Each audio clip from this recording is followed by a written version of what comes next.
How's it going? My name's Bradley with Allaqcess Sports, bringing you another episode of our sleepers, studs, and stacks. And this is where we're going to look at players at each and every position, where we're going to look at guys under $5,500 that you can get into your lineup and expect big returns.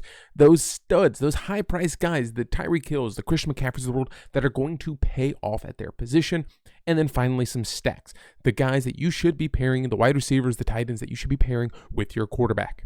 And of course, we'll sprinkle in a couple of people that you should be staying away from. So if you enjoyed this video or this kind of content at any point in time, please consider giving it a thumbs up and subscribing to the channel so you don't miss a future episode. And if you've already made it this far, I appreciate you watching and look forward to the rest of the video. So if you haven't seen our earlier videos already, there are a couple of quarterbacks that we've talked about, and that's where we're going to start. In this one, I've already mentioned the importance of Justin Fields if he were to be a starter against that Atlanta Falcons defense. I really like that play. I don't need to go into too much details about it. At $5,000 with his rushing upside, that's going to be a big play and a popular play for a lot of people. So is there anyone else under $5,500 that I would consider? Consider's a strong word, but you could look the way of Sam Darnold with Justin Jefferson and Jordan Addison going up against a weaker New York Giants defensive back situation. But again, that defensive front is going to be putting a lot of pressure in Darnold's face. I don't love the play, but if you want to be different, I guess you could.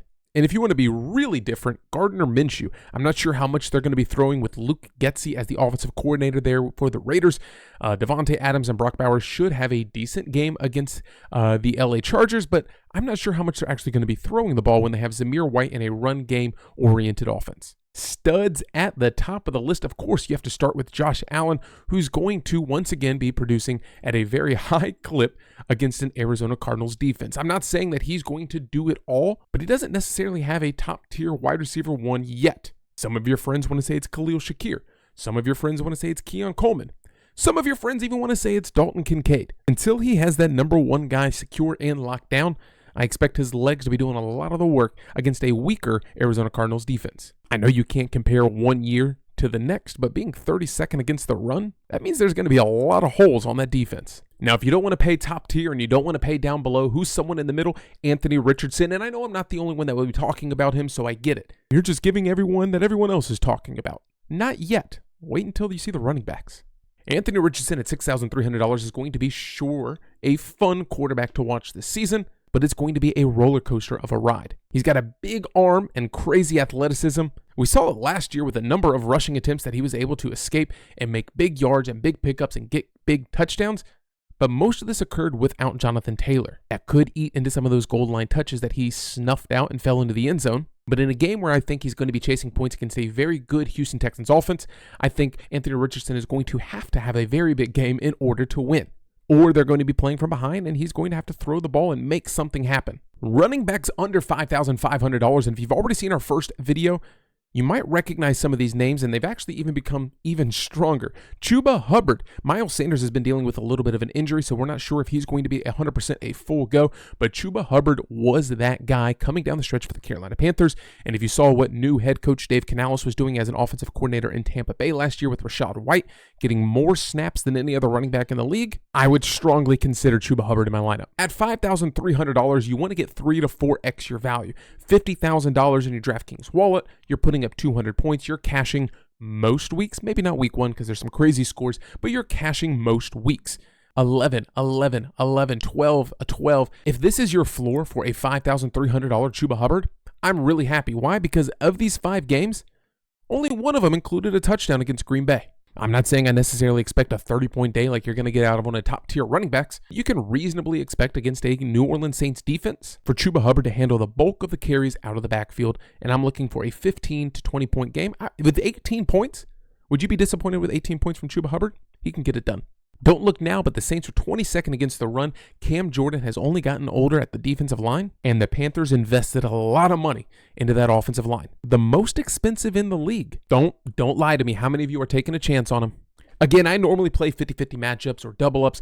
I want high floors. I like the safer plays typically because I just want to finish above half of the universe. And you're doing your research. You are reasonably expected to be smarter than the average fan. As a guy looking for high floors, I'm fading Rico Dowdle, but I get it. If you're playing in the big tournaments, you might need to line up with him in one or two of those. Javonte Williams at $5,500 is another stellar play in my opinion. Going up against the Seattle Seahawks defense that was 31st against the rush last year, I feel like this is a really good spot for him.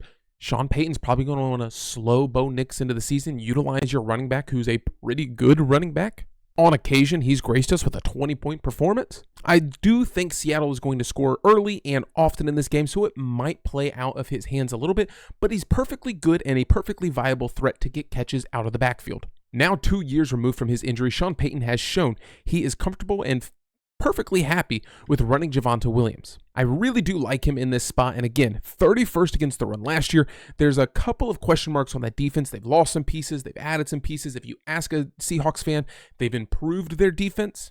Time will tell, and we'll have to see it week 1. And then I don't know where I fall on the bus of Gus Edwards and J.K. Dobbins, which one is going to be the starter. Technically, J.K. Dobbins is listed first, but Gus Edwards is being called the starter on the Chargers depth chart. I will say the Raiders defense with the addition of Christian Wilkins looks to be able to let's stop the run, and if we lose, we get beat by the pass. Think they're going to be a run-stuffing team, but the Harbaughs are hard-headed individuals, and they are going to shove the ball down your throat. Take a gamble on whichever running back you think is going to be better. Personally, going to be fading that game. The studs, the high-priced guys that you need to get in your lineup and they're going to pay off. You cannot afford to miss out on the high-priced guys, and that's exactly why it's so important to nail the studs. See what I did there? A little home improvement joke. The foundation of a house is built. I'm just kidding.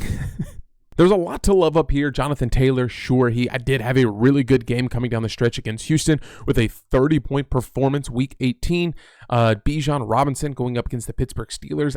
Pittsburgh's a really tough defense. Travis Etienne against Miami. That is going to be an up-and-down game, back and forth. Surely Travis Etienne is going to stumble into the end zone in that one. James Cook, if he falls into the end zone a couple more times this year compared to what he did last year, only 6 times, you're going to have yourself a good game. The problem is some of these floor games are real deep on the floor, but the ceilings are really, really high. And I know I'm speaking fast about the top end ones because the guy that I really want is Alvin Kamara. It's weird to talk about both running backs in the same game, but Alvin Kamara should get utilized against the Panthers defense that was absolutely terrible on third down last year under the same defensive coordinator as Giro Evero. They couldn't get off the field. They wanted to beat you in the passing game and forced you to run the ball. That means they were struggling against the run and getting off the field on third downs, and their linebackers were struggling in coverage. Alvin Kamara led all running backs with 6.5 targets a game last year, and with J.C. Horn being fully healthy and covering Chris Olave, what other weapons do the Saints really have that intimidate you? Rashid Shaheed, A.T. Perry, Jawan Johnson, Taysom Hill? I think Derek Carr, the check-down champion of the world, Derek Carr, is going to rely heavily on Alvin Kamara. And we're doing it again. We're talking about 2 running backs in the same game from opposing teams, which is uncommon and unnatural, and it feels kind of gross. Kenneth Walker gets a Denver Broncos team that ranked 30th against the run last year. Now, granted, that Miami game put up about 500 rushing yards against them, so it skews the numbers a little bit, but still, they were in the bottom half of the league. If you ask a Broncos fan, we got much better. If you ask anyone else, Justin Simmons is gone and Jose Jewell is gone. So even though we didn't see much of Kenneth Walker in the preseason, and there's a new coaching staff that likes to spread the field 3 wide receiver sets from the University of Washington, I think Kenneth Walker is still going to get a fair amount of touches, and he's one of the most effective runners and efficient runners with the ball in his hands. On average, he scored a touchdown every other game last season. I think he starts on the positive side this season and falls into the end zone again against a 30th ranked, with an asterisk, 30th ranked Denver Broncos rush defense. And if you want to tell me don't look at last year's stats, it's a new year, new team, that's all we have to go on. And lastly, I know I'm not the only one talking about him, but Zamir White at $5,700, the Las Vegas Raiders. I already mentioned Luke Getsy being the offensive coordinator there from the Chicago Bears. That's a run-heavy, kind of a boring run scheme, but it's a run-heavy run scheme that he's bringing with him. I think Zamir White is going to tote the ball a lot in this game, and as I mentioned, I think they beat the LA Chargers. Play it safe. We don't need mustache Minshew mania to beat the Chargers this week. Just give the ball to Zamir White and let's matriculate the ball down the field nice and easy. Week 1 of the NFL season is where you can get a ton of value at the wide receiver spots. But another big value you can get for the NFL season is Rotowire. I have your free access to Rotowire, which is an incredible tool. It has lineup optimizer, it has lines, bets, player props, write-ups, articles, everything you need. Rotowire.com/allaccess. That link is down in the description below. It's going to give you access to Rotowire so you can use for week 1, which is arguably the best week to make your money. It's not every day you're gifted something like this, but we have that opportunity, as well as bookies.com/allaccess. If you're a new user looking for a new sportsbook, or a classic degenerate like me and you just need a little bit of bonus money for the NFL season, get right for the NFL season. Don't lose your own money. Lose the house money. Or better yet, win. It's geo-targeted to find you the absolute best new user promotions for all of the sports books that are in your area, automatically populating the best plans, the best promotions to the top. And if you don't have sports books that are legal in your state, it's still going to give you player props, DFS, prize picks, vivid picks, all of those things. Bookies.com/allaccess, those links are down below. But again, under $5,500 is where you get a ton of value at the wide receiver position. Week 1, Christian Kirk, arguably wide receiver 1 in Jacksonville. Tank Dell could be the biggest splash play receiver in Houston. Deontay Johnson, wide receiver 1 for Carolina Panthers. Khalil Shakir, if you ask a Buffalo Bills diehard, that's wide receiver 1 to start the season. Demario Douglas and Jalen Polk both cracked the list in a game that they're playing from behind against the Cincinnati Bengals. I absolutely love all of those plays, but the one that I absolutely love the most is Brian Thomas Jr., who has seen a ton of run with the ones. They've already announced that Christian Kirk is going to be the starting slot receiver, and Brian Thomas is going to be lining up as the outside receiver on most plays. We haven't really seen him play in a regular season game, but in the preseason, he was making phenomenal plays, and in training camp, he was even making bigger plays. I don't see that Jacksonville Jaguars defense slowing down Tyreek Hill, Jalen Waddle, and the rest of the squad anytime soon, so I think it's a game where the Jaguars are going to be chasing points and throwing the ball a lot. Calvin Ridley, Evan Ingram, Zay Jones, Christian Kirk, they all accounted for a massive amount of passes last year, the 6th most passes in the league. Trevor Lawrence now fully healthy. He's going to take full advantage of a little bit of a looser Dolphins defense. This game's going to be like 49-42. And I don't want to miss out on having players in it. This is a little bit of a riskier play, but everyone seems to be loving it, so I love it too. Khalil Shakir looks to be the number 1 wide receiver in Buffalo right now, and you're going up against an Arizona Cardinals team that's, well, not really good. Okay, average. We've already mentioned our love for Josh Allen.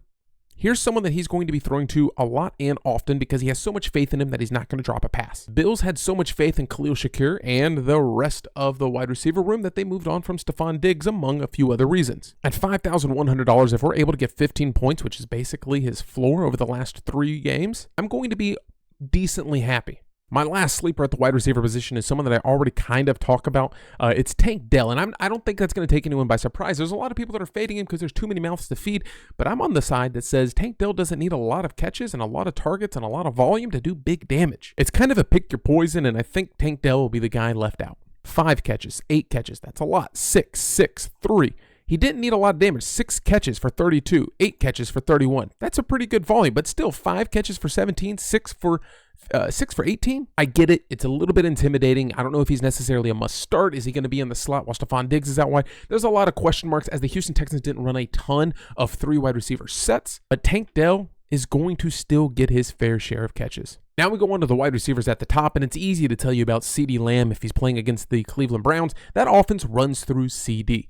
If it's not him, it's Jake Ferguson and then a bunch of has-beens or could-be's, meaning Brandon Cooks, Rico Dowdle, Ezekiel Elliott, Dalvin Cook, and Jalen Tolbert really don't scare or strike fear into a defense. Tyreek Hill is my number 1 wide receiver on the slate, as many people are. I don't have to tell you, he can absolutely dominate this game against a defense in the Jacksonville Jaguars that lose Rayshon Jenkins and cannot get off the field. There's a reason Allaqcess has, I think, 672 tackles over the last 2 years. That defense truly just leaks yardage. Mike Evans against the Washington Commanders. There's 2 wide receivers in this game that I absolutely love, and one is Mike Evans. The other is Terry McLaurin. We won't really dive into that, but going up against Tampa Bay defense, Jaden Daniels should have himself a nice ball game. Tampa Bay struggles against the pass. Don't ever forget that. Mike Evans found the end zone 14 times last year. That's astounding. And he had some massive games with a 31-point game, a 27-point game, a 32, a 25. At $7,300, we need him to have one of those 21 to 28-point games going up against a Washington Commanders defense that was 32nd against the pass last year. I think we have a really good chance of him replicating that or getting a significant amount of yards. I'm slightly worried about Chris Godwin taking a step back into the slot, which is his preferred position, but Baker Mayfield clearly has his preferred wide receiver, and that is Mike Evans. While a lot of people will be on Terry McLaurin, we'll be on the flip side of this one with Mike Evans. Terry McLaurin at $5,600 again. That is baffling to me. 28th in passing yards allowed. The last guy that I want to talk about, I guess it could be DJ Moore. I love DJ Moore. As a Carolina Panthers fan, DJ Moore, I hope you finish as wide receiver 1 every single year. But taking a step down and going with DK Metcalf, we've already talked about this offense a little bit, saying that it's a new coaching staff that wants to spread the ball and throw the ball. Geno Smith going to have a bounce back progression year. You can call it a touchdown adverse regression, which I think is just too many stupid words to try and sound smart, he's going to have a good year. He was already a 1,100 yard receiver with 8 touchdowns. He's going to be just fine. At $6,200, if our floor is about 15 points, I'm okay with that at 2.5 value. We just need him to get in the end zone a couple of times. Again, you get a Denver Broncos team that was a little bit weaker defensively. People are worried about Patrick Surtain. Not so much. If the rest of the world is looking one way, we want to be looking the other. DK Metcalf could be your road to glory. Very quickly, let's talk about tight ends, and we saw it late last night with Mark Andrews and Travis Kelce. You don't always have to pay for a top-tier tight end. You've heard me say it every single episode on here. For those of you that have been coming back to Allaqcess, thank you for coming back, by the way. Go ahead and drop a thumbs up and subscribe to the channel if you've made it this far in the video, but you don't have to pay up for your tight end. Sure, it's nice to have a Trey McBride and Evan Ingram who you know you're going to be getting your value for, but you can find some absolute steals for dirt cheap. So those are 3 guys that I love: Trey McBride, Dalton Kincaid, Evan Ingram, Jake Ferguson we even mentioned. Sure, I love those 4 guys, but if you need to save money because you need an extra $1,000, there is a lot of value. Starting things off, Zach Ertz. Now, I'm not saying Zach Ertz is going to have a 25-point game, but if you're looking for him to get you an 11 to 10-point game, I'm not saying Zach Ertz is going to get you 25 to 30 points at the tight end position, but at $3,600, which is basically player minimum, I like him in this Cliff Kingsbury offense, who does like to utilize a tight end. He's familiar with the concept. He has a real rapport so far with Jaden Daniels, and he looks fresh even as a 33-year-old. Again, I'm not saying he's going to go out and get you double-digit targets, but if we get 4 catches for 50 yards, that's a 9-point game and 3x our value, and maybe, just maybe,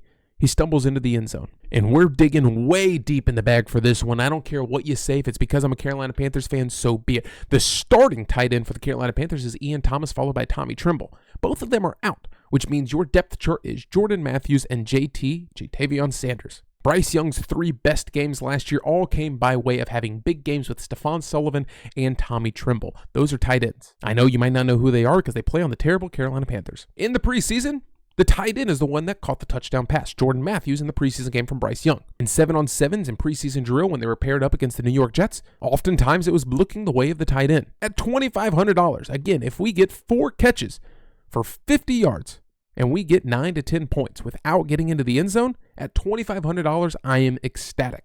So I don't love the play, but if you're desperately looking to save some money, JT Sanders. Using players that I've talked about in this video, here's a theoretical lineup that you can put together, and I really like it. Again, I normally play 50-50 double-ups. Justin Fields give you high upside if he is named the starter. Again, this isn't necessarily what I'm entering, but something that we've talked about in this video. If you want to get a better look at my entire lineup, my starting 5, my 5 core plays that I'm going to be putting into every lineup that I enter into 50-50s and double-ups, check it out on Patreon. That's down in the description below, patreon.com/allaccess. We give you looks and insights into our fantasy ratings for the week at each position: quarterback, running back, wide receivers, in terms of how many points we think they're going to be scoring. We get into Vegas odds, some of your best bets, and a little bit more information, but most importantly, you get our starting 5, which is typically the quarterback, running back, a couple of wide receivers, and a couple of open spots for you to fill out your lineup. Again, play the way that you want to play. Maybe you're thinking to yourself, Justin Fields, that Pittsburgh offense hasn't looked, that's a little bit of a gamble. I would rather gamble somewhere else. What would that look like? Give me Baker Mayfield and pair it up with Mike Evans, and yeah, I'm going to take the gamble on Zach Ertz, or save another $1,000 and go with JT Sanders and upgrade my quarterback even more to someone in the range of Tua or Anthony Richardson. I appreciate you watching this video. I know there's a million people you could be out there watching, and you chose to spend a little bit of time with me.